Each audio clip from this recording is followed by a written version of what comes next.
콜럼버스가 대서양을 건너기 훨씬 전부터 아메리카 대륙엔 이미 독자적인 문명이 꽃피우고 있었습니다. 금으로 장식된 신비로운 도시들과 수백만의 인구를 가진 거대한 제국, 이들은 자신들만의 역사를 써내려가고 있었죠. 그런데 어느 날 멀고 먼 바다 건너편에서 그 누구도 상상치 못했던 기이한 방문객이 당도합니다. 멕시코 계곡은 오랫동안 여러 부족의 흥망성쇠가 이어지던 곳입니다. 이런 가운데 13세기쯤 북쪽에서 치치메카족이라는 새로운 이주민들이 내려오는데요. 이때 그들 중 가장 늦게 도착한 부족이 바로 아스테카족이었습니다.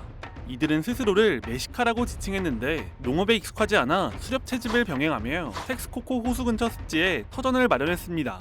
그리고 1344년 혹은 1345년부터 그곳에 테노치티틀란이란 도시를 건설하기 시작했으니 아즈텍 제국의 시작이었습니다.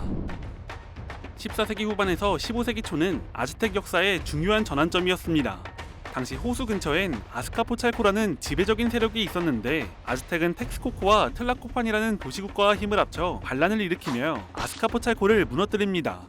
이렇게 만들어진 삼각동맹은 내부적으론 서로 대등한 관계를 유지하는 듯 했으나 힘의 균형이 점차 아즈텍으로 기울어지며 아즈텍이 동맹을 주도하게 됩니다.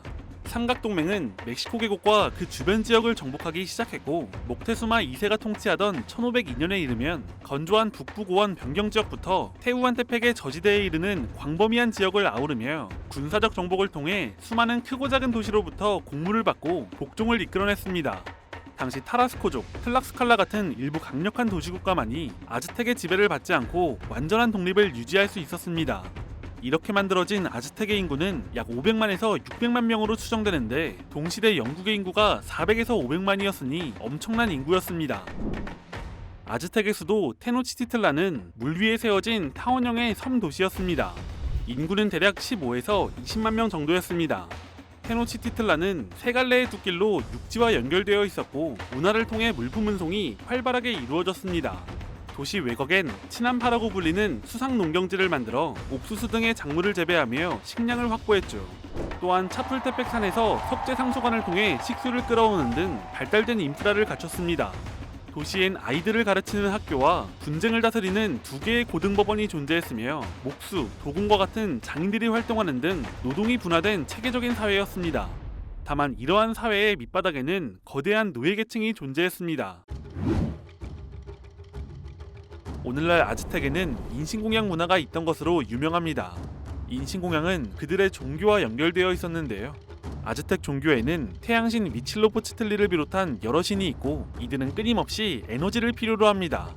이 에너지가 토날리라고 불리는 생명력인데 아즈텍 사람들은 인간의 심장이 가장 귀한 토날리를 담고 있다고 믿어 인간을 희생시켜 신들에게 공급한 것입니다. 아즈텍은 정복전쟁 중에 발생한 포로들을 인신공양의 제물로 바쳤고 나중엔 주변 도시국가들과 꽃전쟁이라는 독특한 형태의 전투를 벌였습니다. 꽃전쟁은 영토를 확장하거나 상대방을 멸망시키기 위한 전쟁이라기보다는 인신공양에 바칠 포로를 획득하는 것을 목표로 하는 종교의례적 전투였습니다. 매복이나 함정을 사용하지 않고 양측이 인원수를 맞춰 싸우는 등 엄격한 규칙 아래에 진행되었고 사실상 전투라기보단 결투에 가까웠습니다. 이렇게 전쟁에서 잡힌 포로들은 아즈텍 수도 테노치티틀란으로 끌려와 신전 재단에서 제물이 되었습니다. 희생된 사람들의 두개골 중에는 남성의 두개골 외에도 여성과 어린이의 두개골도 발견되었는데 다양한 사람이 희생된 것으로 보입니다. 이들은 단순히 가축처럼 비천하게 취급되지는 않았습니다. 꽃전쟁에서 전사하거나 인신공양이 된 포로들은 태양세계에서 영광을 누린다는 식으로 미화되었고 아즈텍 사람들도 그렇게 믿었으며 공양의 대상이 된 사람들은 자신이 희생되는 것이 명예이고 고귀한 죽음의 방식이라고 믿었습니다. 이러한 인신공양은 아즈텍의 테노치티틀란에서만 벌어진 것은 아니었고 아즈텍 외에 주변 여러 도시에서도 벌어지는 일이었습니다. 이렇게 인신공양된 시신은 아즈텍 사람들이 먹었던 것으로 보입니다.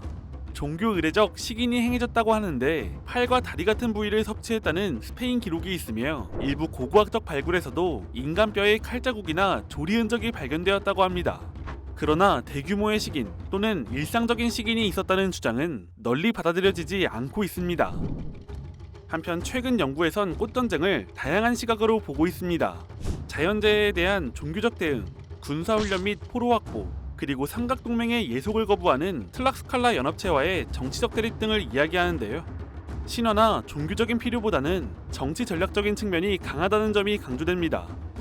초기엔 틀락스칼라를 정복할 여력이 없어 그들과의 전면전을 피하면서도 견제하고 압박하기 위한 수단으로 활용되었고, 점차 종교적 의미를 벗어나 주변 여러 연합체와 도시국가들을 공포를 통해 통제하는 정치적 도구로 변모했으며, 목테수마 2세 시대에 이르러서는 꽃전쟁이 본래의 의례적 의미를 거의 상실하고 대규모 병력을 동원하는 일반 전쟁으로 전락하게 됩니다.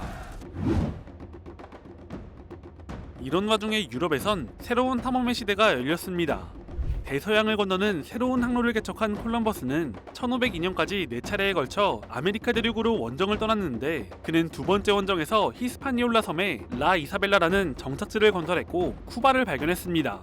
그리고 세 번째 원정에서는 베네수엘라의 오리노코강 인근 지역에, 네 번째 원정에서는 파나마 지역까지 도달했습니다. 콜럼버스에 이어 다른 탐험가들도 아메리카 대륙으로 향했습니다. 이에 남아메리카의 긴 해안선이 사람들에게 서서히 알려지게 되는데요. 피렌체 출신 아메리고 베스푸치는 1499년에 베네수엘라 해안을, 1501년엔 브라질 해안을 탐사하며 후원자인 메디치 가문에 자신이 본 것들을 상세히 기술해 편지로 보냈는데, 이 편지는 1500년대 초 출간되어 널리 퍼지게 됩니다. 독일 지리학자 마르틴 발트제밀러는 1507년 지도에 아메리고 베스푸치의 업적을 기리는 의미로 새로 발견된 땅에서 브라질 지역을 아메리카로 명명했습니다. 이 이름이 널리 받아들여져 지금도 대륙 전체를 가리키는 말로 쓰이고 있습니다. 한편 1519년 아즈텍 수도 테노치티틀란에 급보가 전해졌습니다. 공납징수관이 멕시코만에서 달려왔는데 하얀 얼굴에 턱수염이 무성한 사람들을 태운 날개 달린 탑들이 바다에 나타났다고 목테수마에게 보고했습니다. 징수관은 이방인들과 손짓 발짓으로 대화를 나눴으며 그들의 지도자와 선물을 교환했다고 했습니다. 이 소식을 들은 목테수마는 몹시 당황했습니다. 그는 지역의 오래된 신인 케찰코아틀 신이 자신의 왕국을 되찾으러 온 것이 아닐까 생각했습니다.